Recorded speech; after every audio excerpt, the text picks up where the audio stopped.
Video like जरूर कर लीजिए और ऐसे वीडियो लगातार फ्री में पाने के लिए चैनल को तुरंत सब्सक्राइब कर लीजिए और बेल आइकन को जरूर टैप कर लीजिए ताकि आगे भी सारे वीडियो आपको मिलते रहे। यूट्यूब में फॉलो करते हैं तो प्लीज ये वाला फ्री टेलीग्राम चैनल जरूर ज्वाइन कर लीजिएगा। सारे नोटिफिकेशन सारे अपडेट यहीं पे आते हैं, ध्यान रखिए। नमस्कार दोस्तों, एग्ज़ाम प्रिपरेशन के यूट्यूब चैनल पर मैं प्रियंका एक बार फिर से आप सभी का बहुत बहुत स्वागत करती हूँ। आज की इस क्लास में हम लोग डिस्कस करने वाले हैं उग्र राष्ट्रवाद का विदय। नमस्कार दोस्तों, एग्ज़ाम प्रिपरेशन में मैं प्रियंका एक बार फिर से आप सभी का बहुत बहुत स्वागत करती हूँ और आज की इस क्लास में हम लोग डिस्कस करेंगे उग्र राष्ट्रवाद का उदय। देखिए, जब कांग्रेस की स्थापना हुई तो काफ़ी समय तक जो वर्चस्व रहा वो नरम दल वालों का रहा, लेकिन आगे क्या होता है, एक समय आता है जब उग्र राष्ट्रवाद का उदय भी होता है। तो इनमें जो इम्पोर्टेंट व्यक्तित्व हैं उनके बारे में हम लोग समझेंगे और प्रश्न अक्सर यहाँ से एग्ज़ाम में बनते हैं, तो ये टॉपिक भी कवर करना इम्पॉर्टेंट हो जाता है। अगर आप न्यू हैं इस चैनल पर, डेली दोपहर 1 बजे ये क्लास आपको देखने को मिलेगी और इसके साथ साथ आप रात को 9 बजे मेरे साथ प्रैक्टिस भी कर सकते हैं। ये जो दिया गया समय है आपके लिए यूपी पीसीएस प्रीलिम्स और आरओ री एग्ज़ाम का, लगभग साथ ही में एग्ज़ाम होने हैं दिसंबर माह में, तो 1 महीने के समय में आपको ढंग से प्रिपरेशन कर लेनी है। और अभी इन बचे हुए दिनों में 40 से 50 दिनों का जो समय है, इन बचे हुए दिनों में बेहतर ढंग से प्रिपरेशन के लिए स्टडी फॉर सिविल सर्विसेज अपना नया कोर्स लेकर के आया है, जिसमें आप कंटेंट के साथ साथ प्रैक्टिस पर फोकस कर पाएंगे।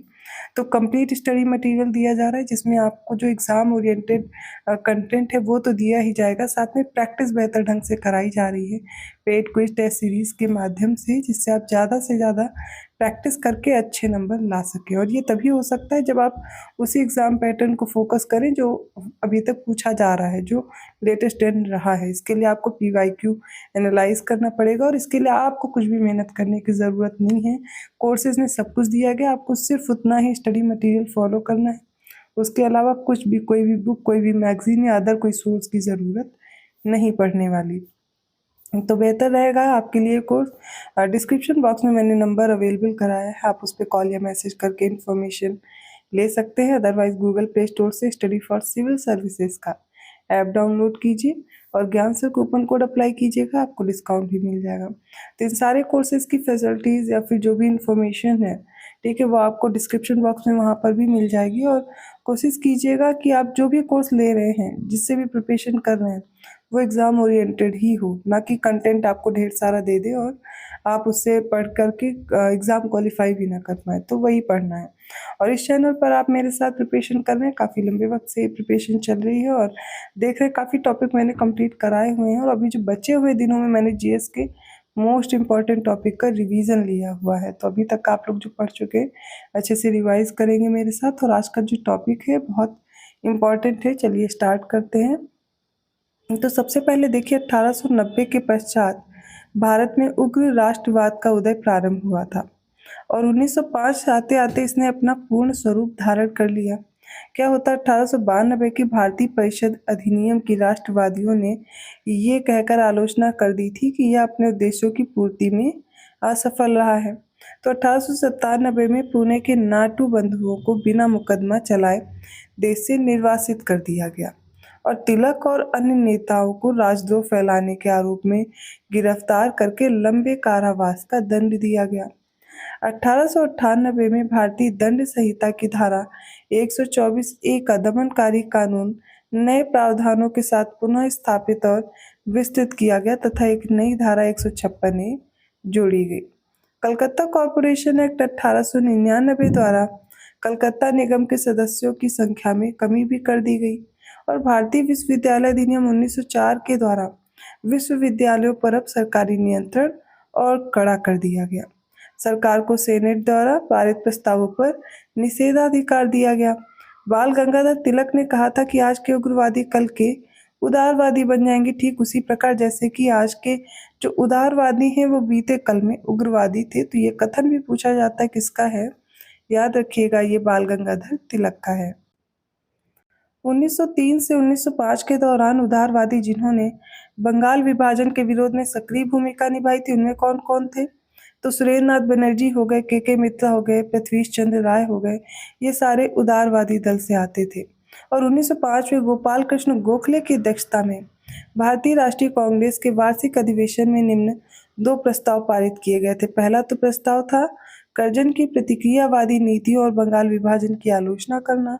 दूसरा था बंगाल में बंग भंग विरोधी अभियान तथा स्वदेशी अभियान को समर्थन देना। इस संबंध में उग्रवादी राष्ट्रवादी अर्थात जो बाल गंगाधर तिलक थे, लाला लाजपत राय, विपिन चंद्र पाल और घोष, इनके नाम बहुत इंपॉर्टेंट है, लाल, बाल, पाल और साथ में घोष। तो इन चारों लोग का आप नाम याद रखेंगे। अब इनका मत क्या था, तो याद रखिए विरोध अभियान का प्रसार करना, बंगाल से बाहर पूरे देश में हो और इसे विदेशी वस्तुओं के बहिष्कार तक ही सीमित न रखा जाए, पूर्ण स्वतंत्रता संघर्ष के रूप में चलाया जाए ताकि पूर्ण स्वराज का लक्ष्य प्राप्त किया जा सके। देखिए तिलक, लाला लाजपत राय, विपिन चंद्र पाल, अरविंद घोष, अब इन लोग का मानना था कि अब वो समय आ गया जब हमें पूर्ण स्वराज मांगना चाहिए। ठीक है, अब हमें डोमिनियन स्टेट के लिए ये जो स्वतंत्रता संग्राम है हमारा, जो हमारा ये लक्ष्य है, ये होना चाहिए पूर्ण स्वराज की तरफ, जो कि ना कि अब डोमिनियन स्टेट होना चाहिए। पूर्ण स्वतंत्रता इनका ये था और ये कह रहे थे कि जो ये स्वदेशी आंदोलन चल रहा है तो इसके तो समर्थक थे ही। ये कहते थे कि पूरे देश में इसको फैलाया जाए और बेहतर ढंग से, ना कि ये कुछ ही वस्तुओं पर ना रहे, विदेशी वस्तुओं पर ही ना रहे। ये क्या रहे, सभी पूरे देश में हर एक चीज पर ये हो जाएगा स्वदेशी आंदोलन, मतलब पूरे बंगाल से बाहर भी इसका प्रचार प्रसार किया जाए। अब होता क्या है, कांग्रेस के दिसंबर 1906 में कलकत्ता में अपने वार्षिक अधिवेशन में दादा भाई नौरोजी के नेतृत्व में स्वराज की प्राप्ति का अपना प्रमुख लक्ष्य घोषित कर दिया गया। फिर 1892 में दादा भाई नौरोजी लंदन में सेंट्रल फिन्सबरी निर्वाचन क्षेत्र के लिए लिबरल पार्टी के उम्मीदवार के रूप में चुने भी गए थे। उग्र राष्ट्रवादियों ने बंग भंग विरोधी आंदोलन और जो स्वदेशी अभियान था इसको जन आंदोलन का स्वरूप देने का जो प्रयत्न किया था और नारा भी इन्होंने दिया, उपनिवेशी शासन से भारत को अब आजादी मिले। साहित्यिक, वैज्ञानिक और तकनीकी शिक्षा को संगठित करने हेतु 15 अगस्त 1906 को नेशनल काउंसिल ऑफ एजुकेशन की स्थापना की गई। देखिए अब ये मैच करने को आ सकता है, नेशनल काउंसिल ऑफ एजुकेशन की स्थापना, तो डेट याद रखिएगा 15 अगस्त 1906।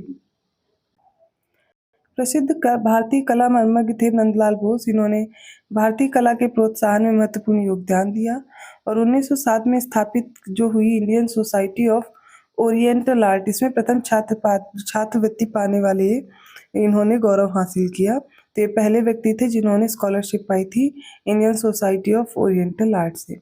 वर्ष 1907 में कांग्रेस का सूरत अधिवेशन होता है। अब क्या होता है, इसमें गर्मपंथी और नरमपंथी दो अलग अलग गुट में विभाजित हो जाते हैं। उदारवादी राजनीति या राजनीतिक भिक्षावृत्ति के युग में अधिकांश जो नरमपंथी नेता थे उसमें दादा भाई नौरोजी थे, फिरोज शाह मेहता, दिनसा वाचा, व्योमेश चंद्र बनर्जी, सुरेंद्र नाथ बनर्जी, ये सब शहरी क्षेत्रों से संबंधित थे। और उग्रवादी विचारधारा के 4 प्रमुख नेता थे जिनके बारे में अभी जाना, बाल गंगाधर तिलक, लाला लाजपत राय, विपिन चंद्र पाल और साथ में अरविंद घोष। तो तिलक कहते कि हमारा उद्देश्य आत्मनिर्भरता है, भिक्षावृत्ति नहीं, भीख मांगना नहीं है बार बार कि एक दिन आकर के साल भर में इकट्ठा हुए और हम याचना कर रहे हैं, दया याचना कर रहे हैं अंग्रेजों से।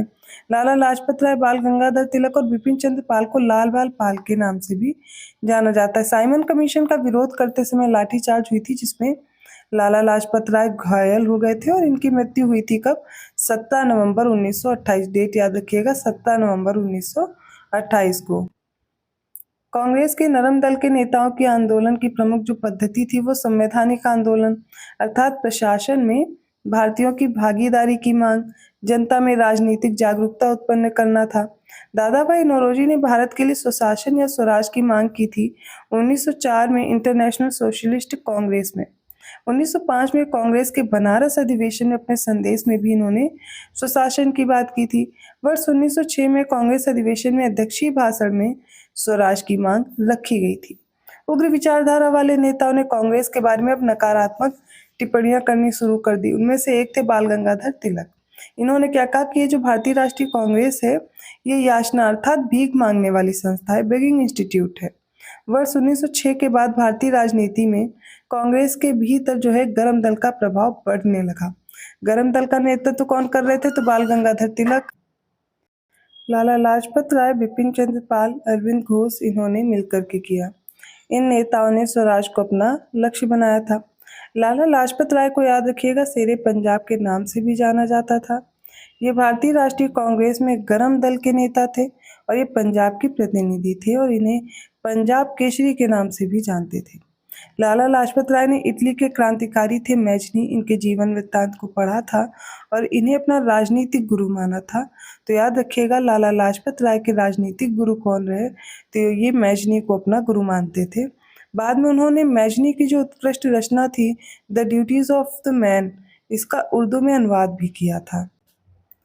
ब्रिटिश सरकार ने बाल गंगाधर तिलक को पुणे के असिस्टेंट कलेक्टर रैंड की हत्या के मामले में अभियुक्त बनाया था और तिलक को दोषी पाया गया और उन्हें 18 महीने की कठोर कारावास की सजा सुनाई गई। जब वे जेल से बाहर आए तो वे एक राष्ट्रीय नायक के रूप में उभरे और उन्हें लोकमान्य की उपाधि प्राप्त हुई थी। तो याद रखिएगा इसको भी। और वर्ष 1908 में बाल गंगाधर तिलक को केसी में उनका जो लेख प्रकाशित हुआ था उसके आधार पर राजद्रोह का मुकदमा चलाया गया था। 6 साल का कारावास दिया गया और सजा देकर इन्हें मांडले जेल जो कि बर्मा में है भेज दिया गया। तिलक को हुई सजा के विरोध स्वरूप बंबई में कपड़ा मिल मजदूरों ने देश में पहली राजनीतिक हड़ताल की थी।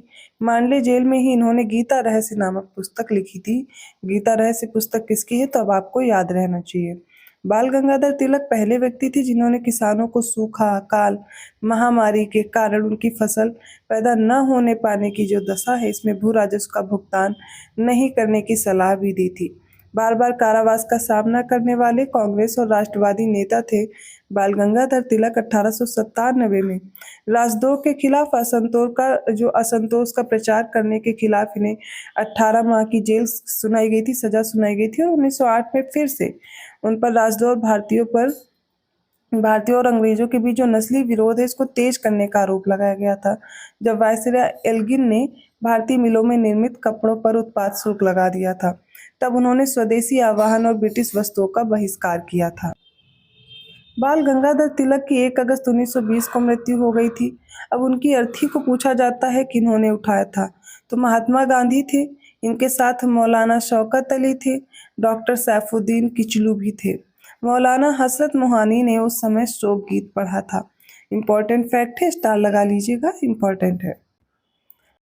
बंगाल के विभाजन के विरोध में चलाए गए स्वदेशी आंदोलन के अरविंद घोष प्रमुख नेता थे उस समय और इस आंदोलन के अन्य प्रमुख नेता थे लाला लाजपत राय पंजाब से, महाराष्ट्र में बाल गंगाधर तिलक थे और बंगाल में बिपिन चंद्र पाल थे जिन्होंने इस आंदोलन को बढ़ाने का प्रयास किया। तिलक को सर वैलेंटाइन शिरोल ने कहा था कि भारत में अशांति के जन्मदाता हैं। बाल गंगाधर तिलक को सजा सुनाए जाने के पश्चात प्रसिद्ध विद्वान मैक्स मूलर ने उनकी वकालत करते हुए कहा था कि संस्कृत के एक विद्वान के रूप में तिलक में मेरी दिलचस्पी है। बात करते व्योमेश चंद्र बनर्जी की थे, कांग्रेस के नरम दल के सदस्य थे और ब्रिटिश शासन को इन्होंने कहा था धन्यवाद देता हूं कि मैं रेलवे की मदद से और बिना उस डर के कांग्रेस अधिवेशन में शामिल हो सका कि मेरी अनुपस्थिति में मेरे बच्चों को लूटकर मार दिया जाएगा। ये व्योमेश चंद्र बनर्जी का कथन था और ये प्रथम कांग्रेस अध्यक्ष भी रहे थे WC बनर्जी। और रेलवे पर किया गया खर्च दूसरे की पत्नी को सजाने जैसा काम था, ये कथन किसका था तो बाल गंगाधर तिलक का था। यहाँ पर हम लोगों ने ये समझा कि उदय कैसे हुआ, धीरे धीरे कैसे हमने देखा उग्रवाद का उदय हो रहा 1905 के समय पर, क्योंकि देखिए तिलक हो गए और बिपिन चंद्र पाल हो गए, अरविंद घोष हो गए, बाल गंगाधर तिलक हो गए, लाला लाजपत राय, ये सभी लोग मिल करके इन लोगों में ये था ना कि कांग्रेस एक ऐसी संस्था होती जा रही है जो केवल दया याचना करती रहती है, भिक्षावृत्ति काम हो गया है। तो ये लोग केवल आते हैं, बात करते हैं और मतलब आकर के एक्शन नहीं लेते और कोई इनका काम नहीं है। तो ये चाहते थे कि जैसे स्वदेशी आंदोलन है तो इसको क्या है कि पूरे देश भर में फैलाया जाए, ठीक है। इसके अलावा जैसे तिलक हो गए तो इनको कई बार जेल जाना पड़ा क्योंकि ये राष्ट्रवाद के बारे में जैसे अपने लेख लिखा करते थे तो उससे क्या होता था कि उनके लेख के आधार पर इनको बार बार क्या होता था कि सजा सुनाई जाती थी कि अपने भड़काऊ लेख लिखते हैं और जो जनता को है ये उग्रवाद की तरफ ये प्रेरित करते हैं। तो कुछ चीज़ें हैं इनसे जो आपके पूछे जाते हैं। नरम दल और गरम दल का विभाजन भी पूछा जाता है, सूरत अधिवेशन से रिलेटेड है और इसके बारे में आगे भी हम लोग डिस्कस करते रहेंगे। आई होप आपको ये क्लास अच्छी लगी होगी। अगर क्लास आपको पसंद आई तो प्लीज़ लाइक ज़रूर कीजिए, चैनल को सब्सक्राइब कीजिए और लोगों को शेयर करते रहिए। पेड ग्रुप के लिए आप इन दिए गए नंबर्स पे कॉल या मैसेज करके जानकारी ले सकते हैं। अगर कोई कन्फ्यूज़न है वो आप कमेंट करके पूछ सकते हैं और वीडियो अच्छा लगा तो प्लीज़ ज़रूर ज़्यादा से ज़्यादा शेयर करने की कोशिश कीजिए। अभी जो समय है अच्छे से प्रिपरेशन कीजिए और पेड क्विज या टेस्ट सीरीज ज़रूर ज्वाइन कीजिए। अकॉर्डिंग टू मी आप ज़्यादा से ज़्यादा प्रैक्टिस पर फोकस कीजिए और मैं मिलती हूँ अब अगली क्लास में। तब तक के लिए धन्यवाद।